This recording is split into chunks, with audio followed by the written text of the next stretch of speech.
Bonjour les enfants, j'espère que vous êtes en pleine forme ce matin. On va démarrer très fort par une devinette. Qu'est-ce qui est écrit dans Matthieu 19, 26? Allez, devinette. Aux hommes, cela est impossible, mais à Dieu, tout est possible. Oui, alors on a vu depuis le début de nos vidéos beaucoup de choses qui étaient impossibles de faire aux hommes et que Dieu pourtant a fait. Alors, est-ce que vous vous souvenez la dernière fois, qu'est-ce que Dieu a fait d'extraordinaire qui était impossible aux hommes? Emmanuel vous a raconté l'histoire de Moïse, vous vous souvenez? Et qu'est-ce que Dieu a fait d'extraordinaire pour le peuple? Il a ouvert la mer Rouge pour que le peuple puisse passer à sec alors que les Égyptiens les poursuivaient. Donc il les a sauvés de la mort en séparant la mer en deux. Un truc absolument extraordinaire qui est possible seulement à Dieu. Et où c'est qu'Emmanuel a trouvé cette histoire? Emmanuel a trouvé cette histoire dans la Bible. Alors la Bible, les enfants, on l'appelle aussi la parole de Dieu. Et c'est un très gros livre. Ma Bible à moi, elle est grosse comme ça. Alors je vais vous la représenter. Je vous ai préparé une petite surprise. J'ai représenté la Bible sur ce support. Et en fait, la Bible, c'est un tellement gros livre qu'en fait, elle est divisée en 66 livres. 66 livres. Alors, si vous les voyez là, il y en a certains qui sont écrits en noir, il y en a d'autres qui sont écrits en rouge. Pourquoi cela? Parce que, eh bien, sur ces 66 livres, il y en a qui font partie de l'Ancien Testament et du Nouveau Testament. Alors, la grosse différence entre les deux, c'est qu'à partir du Nouveau Testament, là où c'est écrit en rouge sur mes pinces à linge, c'est que Dieu est venu sur terre en la personne de Jésus, son Fils. Donc, à ce moment-là, Matthieu, Marc, Luc, Jean, et vous voyez que j'ai mis un tombeau ouvert et vide surtout, pour représenter que Jésus, oui, est mort sur la croix, mais surtout qu'il est ressuscité, il est redevenu vivant. Mais l'histoire de Jésus et de Dieu n'a pas commencé là, elle a commencé au tout début par un livre qui s'appelle la Genèse. Et donc, cette histoire de Moïse, de Dieu qui fait la chose extraordinaire de séparer la mer en deux, ça se passe quand? Ça se passe au tout début. C'était exactement, enfin à peu près, il y a 3500 ans. Donc ça se passe dans l'Exode. Si tu veux chercher dans ta Bible, c'est au tout début. Dans l'Exode. Là, on a Genèse, là, on a Exode, et là, l'histoire de Moïse. Et Dieu a fait une chose impossible. Et le temps a passé. Le temps, lui, il court. Et puis après, il y a eu un prophète qui s'appelait Élie. Alors ça, tu le trouveras dans le livre des rois. Donc c'est là. Là, j'ai les rois. Et ça, c'était à peu près il y a 2900 ans. Et Dieu est toujours ce Dieu qui fait des choses qui sont impossibles aux hommes. Mais à lui, c'est possible parce qu'il est Dieu. Et le temps continue à courir. Et on arrive à cette période où mes pinces à linge sont rouges et où Jésus était sur terre. Et là, on a vu plusieurs histoires. Tu te souviens?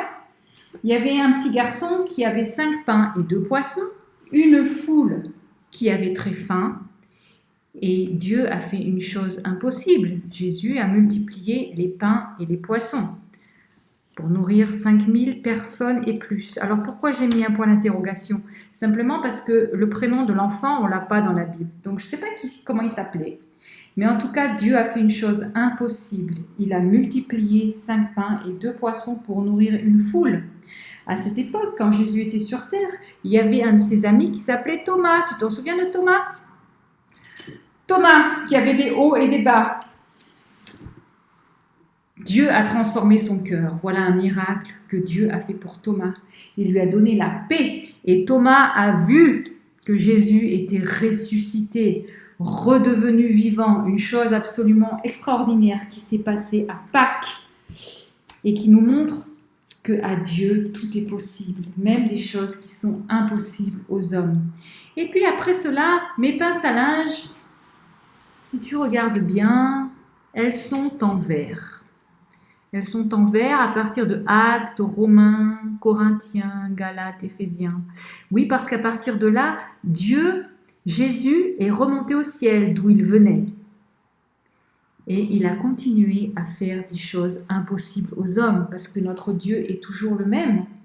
Et tu te souviens, il y avait beaucoup d'hommes qui avaient connu le Seigneur Jésus, qui continuaient à parler de lui. Il y en avait un qui s'appelait Pierre, qui a été en prison, et on a vu comment Dieu l'a délivré par un ange. C'était impossible de rentrer et de sortir de cette prison, mais Dieu l'a fait. Et puis il y avait Paul, qui détestait le Seigneur Jésus, qui le combattait, et Jésus a transformé son cœur. Encore une chose qui est impossible à Dieu, mais impossible aux hommes, mais qui est possible à Dieu. Transformer le cœur et les caractères des gens. Voilà le temps qui passe, et notre Dieu, qui est toujours le même. Un Dieu qui fait des choses impossibles aux hommes. Et c'est écrit dans Matthieu 19, 26. Aux hommes, cela est impossible, mais à Dieu, tout est possible. Mais je me demande bien qu'est-ce que c'est ce cela-là. Aux hommes, cela est impossible, mais à Dieu, tout est possible. C'est quoi ce cela? C'est ce qu'on va découvrir aujourd'hui. Quel est le plus grand miracle que Dieu peut faire? Aujourd'hui, dans ma vie, à moi, un enfant, en 2020, qu'est-ce que Dieu peut faire? Partager la mer en deux? C'est pas ça qui ne servirait à grand-chose aujourd'hui, hein? Alors voilà, quand Jésus était sur terre un jour, il y a un jeune homme qui est venu le voir. Et ce jeune homme, si tu regardes, il est bien habillé, il a l'air riche, il a l'air en bonne santé. Et en fait, on se demande quel miracle il veut que Dieu fasse pour lui. Il a déjà tout. Si on avait un miracle à demander à Dieu, nous, on nous demanderait quoi? La richesse peut-être. La santé pour ceux qui sont malades aujourd'hui. C'est ça dont on a envie. Mais ce jeune homme, il avait déjà tout ça. Alors voilà ce qu'il a dit au Seigneur Jésus. « Bon maître, que faut-il que je fasse de bon pour être sauvé, pour avoir la vie éternelle ?» Et le Seigneur Jésus lui a répondu « Mais pourquoi est-ce que tu m'appelles bon? Il n'y a de bon que Dieu seul. » Écoute bien cette réponse du Seigneur Jésus. Il n'y a de bon que Dieu seul. Alors voilà qu'on apprend quelque chose sur Dieu. Dieu, il est bon. Alors bon, souvent on pense que ça veut dire, oui, gentil, sympathique, généreux peut-être. Mais si on réfléchit un petit peu à la parole bon, par exemple, la maîtresse te donne une soustraction à faire. Mais c'est une soustraction à plusieurs lignes, un peu difficile, il y a des retenues. Et malheureusement, tu vas oublier la retenue en route. Qu'est-ce qui va se passer? Le résultat, il va être comment? Il va être bon ou pas bon? Il va être pas bon si tu oublies la retenue. Hein? Donc, ça va être faux. Bon ou mauvais, faux ou vrai. Donc, en fait, le Seigneur Jésus, Dieu, il est bon. Mais il est bon dans le sens vrai. Ta réponse à ta soustraction, elle est juste ou pas juste? Dieu, il est bon dans le sens juste. Et si tu réfléchis à cette soustraction, tu te dis peut-être, bon, la maîtresse, elle aurait peut-être pu me mettre quand même un demi-point parce que le raisonnement était bon, c'est juste que j'ai oublié la retenue, c'est une faute d'inattention, il était presque bon mon résultat. Oui, mais en mathématiques, ça ne marche pas. Soit c'est juste, soit c'est pas juste. Et Dieu, il est bon dans le sens qu'il est bon, il est très bon, il est juste, il est très juste, il est vrai, il est très vrai, parfaitement juste. Et qu'est-ce qu'il a dit le Seigneur Jésus au jeune homme? Pourquoi m'appelles-tu bon? Il n'y a de bon que Dieu seul. Pourquoi est-ce que le Seigneur Jésus lui a répondu par cette question? Pour le faire réfléchir. Toi, jeune homme, tu regardes à ton cœur là, ton cœur qui a mal parce qu'il n'est pas sûr d'aller au ciel. Oh, sur cette terre, tu as tout ce qu'il faut, mais tu sais très bien que le jour où tu vas mourir, peut-être que le ciel te sera fermé. Parce que toi, tu n'es pas si bon que ça. Parce que toi, tu ne peux pas rentrer dans ce ciel parfaitement juste, parfaitement vrai, parfaitement bon. Arrête de regarder ton cœur et regarde moi. Qui je suis, moi? le Seigneur Jésus veut l'interpeller et lui faire comprendre que Jésus est Dieu. Oui, parce que Jésus est Dieu, c'est la première chose qu'il faut reconnaître pour être sauvé. Celui qui a le Fils a la vie, mais celui qui n'a pas le Fils n'a pas la vie. Si tu ne reconnais pas que Jésus est Dieu, tu ne peux pas être sauvé. Tu ne peux pas avoir la vie éternelle. Mais ce jeune homme-là n'a rien compris. Alors, le Seigneur Jésus continue à lui parler pour le faire réfléchir. Et il lui dit, tu connais les commandements? Alors, tu connais les commandements. Il lui dit ça dans Marc chapitre 10, verset 19. Tu ne commettras pas d'adultère, tu ne commettras pas de meurtre, tu ne commettras pas de vol, tu ne mentiras pas, tu ne feras de tort à personne, tu obéiras à ton papa et à ta maman. Alors le jeune homme a répondu, mais j'ai obéi à tout ça depuis que je suis enfant. Alors ça, c'est vraiment étonnant. Comment est-ce qu'il a fait pour obéir à ça depuis qu'il est tout petit ? En fait, la mauvaise nouvelle, les enfants, c'est qu'on en est absolument incapable. C'est impossible d'être tous les jours parfaitement juste avec les autres, parfaitement obéissant, parfaitement vrai, ne jamais dire de mensonge. C'est absolument impossible. Alors pourquoi le Seigneur Jésus lui dit ça ? Pour qu'il réfléchisse et qu'il se dise, oui, c'est vrai. Il y a bien une fois ou deux où j'ai raté ça. J'ai oublié la retenue, je ne suis pas tout à fait bon, quoi.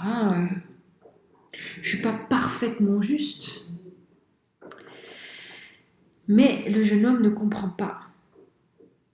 Il répond, j'ai fait tout cela. Il est sûr de lui qu'il a fait tout cela. Et Jésus ne perd pas patience. Il y a ce petit verset que j'aime beaucoup dans Marc 10 qui dit que Jésus l'aima. Encore une autre chose qu'on apprend sur Dieu. Oui, il est bon, il est juste, mais aussi Jésus nous aime. Même si ce jeune homme ne comprend pas que Jésus est Dieu, même si ce jeune homme ne comprend pas qu'il a du mal en lui et qu'il n'est pas parfait, Jésus l'aime. Et ça, c'est aussi vrai depuis le début. Si Jésus n'avait pas aimé le peuple, il l'aurait laissé mourir dans la mer Rouge ou tué par les Égyptiens. Si Jésus n'avait pas aimé la foule, il n'aurait pas multiplié les pains et les poissons. Si Jésus n'avait pas aimé Pierre, il ne l'aurait pas délivré de la prison. Dieu ne change pas. Dieu est éternel. Ouh là là, on en a appris des choses sur Dieu. Alors on va mettre tout ça sur notre frise. Parce que dans la Bible, on lit des belles histoires, c'est très bien. Mais surtout, on apprend des choses sur Dieu. Alors, on en a déjà appris beaucoup. On va un petit peu les noter parce que je ne sais pas si vous êtes comme moi, mais après, moi, j'oublie. Alors, on va noter un peu tout ce qu'on a appris. Hop là. Depuis le début, alors il y avait Paul, Pierre, Moïse, ils sont là. Et on voit que depuis le début, Dieu, il est bon. Bon dans le sens, vous vous souvenez, dans le sens juste, parfaitement juste, dans le sens vrai,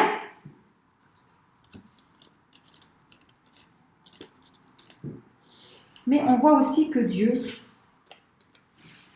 il est amour. Alors le temps continue à passer, mais notre Dieu est toujours le même. Amour, vrai, juste et bon. Et en fait, le temps continue à passer et Dieu est toujours le même. Ça nous montre que Dieu ne change pas, qu'il est comment aussi ? Éternel. On en a déjà appris des choses sur Dieu, hein, avec toutes ces histoires qui sont où dans la Bible, la parole de Dieu. Parce qu'en fait, on apprend aussi beaucoup de choses sur Dieu en lisant la Bible. Et donc, en fait, Dieu, il nous parle. Aujourd'hui, ce Dieu qui est bon, juste, vrai, amour et éternel, il peut te parler à travers la Bible. C'est ça qui est extraordinaire. Et donc, à travers cette histoire du jeune homme, il nous dit que nous ne sommes pas bons, justes, et qu'on ne peut pas aller au ciel. Et ce jeune homme n'a pas compris. Mais Dieu, qui est toujours le même, aime ce jeune homme. Il veut lui montrer qu'il désobéit. Alors voilà ce qu'il lui dit. Pour montrer qu'il désobéit au commandement, il lui dit, il te manque une chose.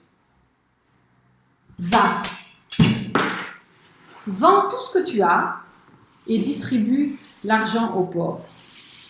Est-ce que c'est comme ça qu'on va au ciel, les enfants, en distribuant de l'argent aux pauvres? Pourquoi est-ce qu'il lui dit ça? Pour qu'il reconnaisse qu'il a désobéi au premier commandement. Est-ce que quelqu'un connaît le premier commandement? Tu n'auras pas d'autre Dieu. Voilà le premier commandement.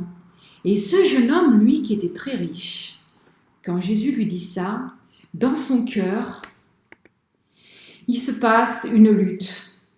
Parce qu'il les aime, ces sous, hein. Ces sous, ça lui donne de la sécurité. Si un jour il a un problème, il a toujours des sous de réserve.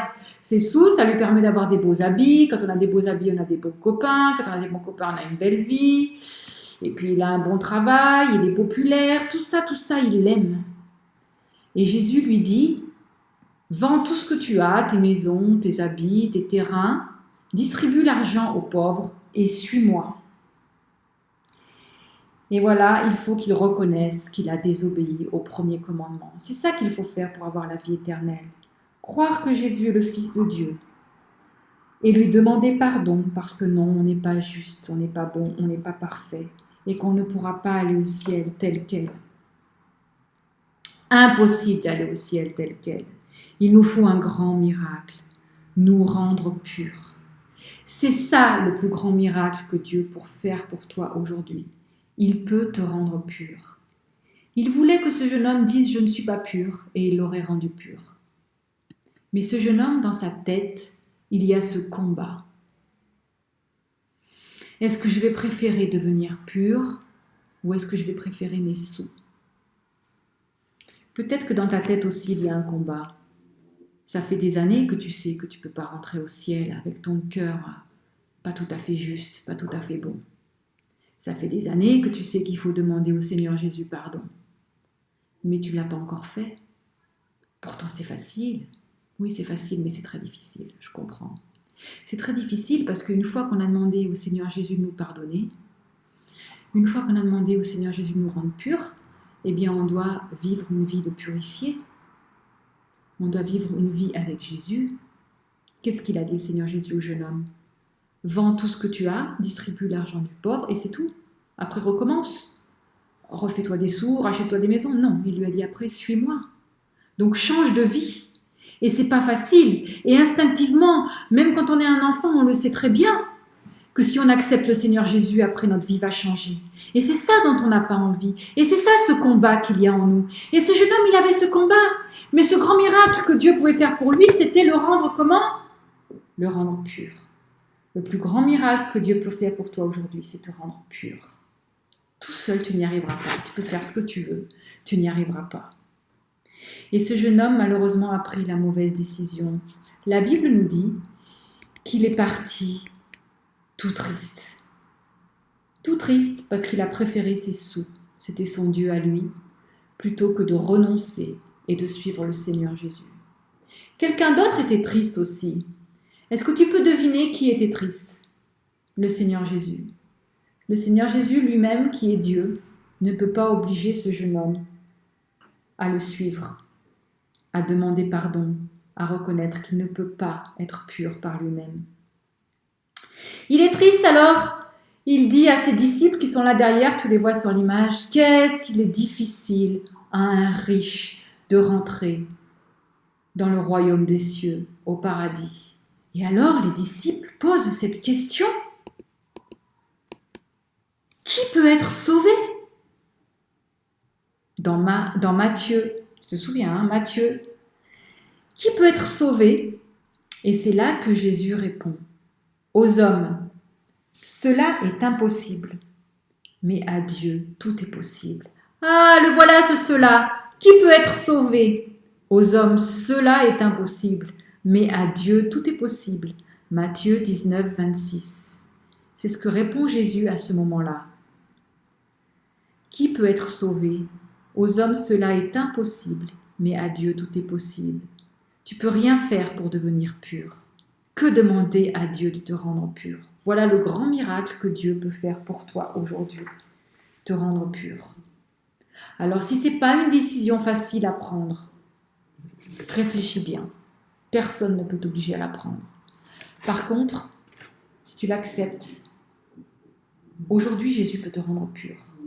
Et un jour, tu pourras rentrer au paradis parce que tu es pur. Mais en attendant sur cette terre, vivre une vie de purifié, oui, ça peut faire peur, je comprends. Pourtant, Jésus veut t'aider aussi à vivre cette vie-là. Il peut te donner son Saint-Esprit en toi et il va t'aider à vivre cette vie de purifié. C'est ce qui m'est arrivé. J'ai entendu moi aussi parler du Seigneur Jésus depuis que je suis toute petite. Et pendant des années, j'ai dit, oh non, non, non, après il va falloir suivre le Seigneur Jésus, pas être comme les autres, être différente, ne plus être populaire. Et j'ai lutté pendant des années. Et puis à 11 ans, j'ai renoncé, j'ai dit, ok, d'accord, j'en ai marre de lutter. Et j'ai dit au Seigneur Jésus, ok, rends-moi pure. Et depuis ce jour-là, je suis sûre d'aller au ciel. Je n'ai plus cette tristesse qu'il a eue ce jeune homme à la fin de notre histoire. Je suis sûre d'aller au ciel et je n'ai pas vécu une vie de purifié tout de suite, je te rassure, ça ne vient pas d'un coup. Cette lutte, elle continue, mais la bonne nouvelle que je voulais partager avec toi vraiment, c'est que le Seigneur Jésus t'aide. Il t'aide vraiment à vivre cette vie nouvelle. Et ça, c'est un grand miracle qui est impossible aux hommes. Mais à Dieu, tout est possible. Alors, j'ai une dernière devinette. Allez. Dans quel livre de la Bible, quel chapitre et quel verset se trouve ce beau verset « Qui peut être sauvé ?» Aux hommes, cela est impossible, mais à Dieu, tout est possible. Où ça se trouve? Par cœur. Allez. Allez, hop. Matthieu 19, 26. Au revoir. À bientôt.